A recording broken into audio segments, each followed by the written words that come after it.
auto alarm specialist.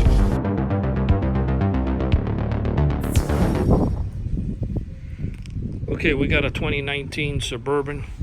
Basically, we added the glass sensor to the factory alarm system, so he doesn't have to go out and get another alarm and carry an extra key fob with him. So basically, somebody walks up and they try to shatter the window. Starts the countdown.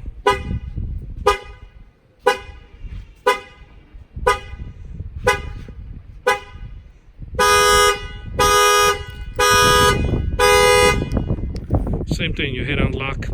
So that's the shock sensor add-on kit to the factory alarm system on this 2019 Suburban. Thank you for watching this video. This shock sensor add-on kit was installed here in Miami, Florida by Auto Alarm Specialist.